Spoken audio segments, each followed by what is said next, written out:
sa buhay niya. Amen. And ngayon, titignan natin kung bakit may mga tao na nagdadoubt sila. Ano ba yung mga rason? Siyempre may mga rason yan.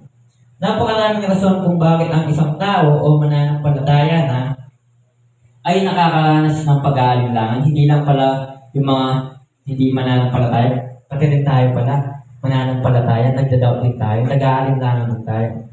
Number one, we are not sincerely seeking God. No, sinisik natin ang ating Panginoon pero hindi tayo sincere. Ayan sinasabi Jeremiah chapter 29 verse 13. You will seek me and find me when you seek me with all your heart.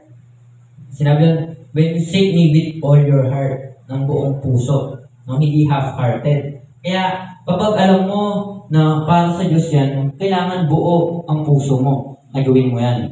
No, hindi ka nag-aalin lang, hindi ko kaya ito hindi ko kaya gawin. No, hindi. Kung tunay na sinisik mo yung presensya ni Lord, kailangan buong puso. Hindi mamaya na lang, next time na lang. Kailangan sa oras na yun, doon mo gawin.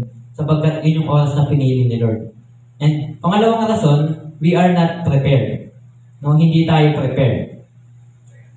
Sinasabi ni Benjamin Franklin, by failing to prepare, you are preparing to fail. Ayan. Kapag hindi ka nag-prepare, it means nag-prepare ka para bumagsak, para mag-fail. Kaya nararapat lang na tayo ay nag-prepare, tayo ay nagpa-practice. No?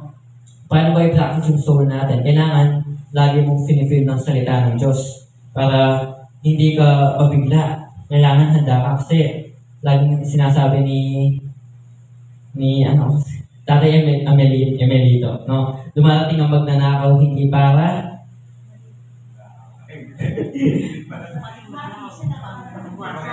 bumalik ang magnanakaw upang magnakaw, sumira, at gumawa ng mga masasamang bagay. Kaya dapat tayong lahat ay prepare po tayo. At pangatlong rason kung bakit tayo ay nagda-doubt, we believe in false stories.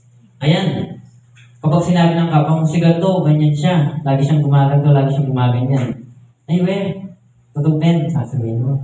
No? It means, dun sa tao na yun, siniraan siya sa'yo, magda-doubt ka na sa kanya. Ay, hindi pa lang tao na yun, makaniniya pala yung tutunang gagawan.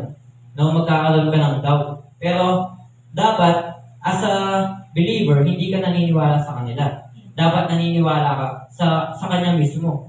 Kung ano yung nakikita mo, yun yung paniwalaan mo. No, huwag tayong papalit lang sa mga tao yun.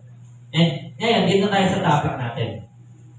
We have 3 things to learn sa gabi pong ito. Number 1, we must allow the Holy Spirit in our lives. No?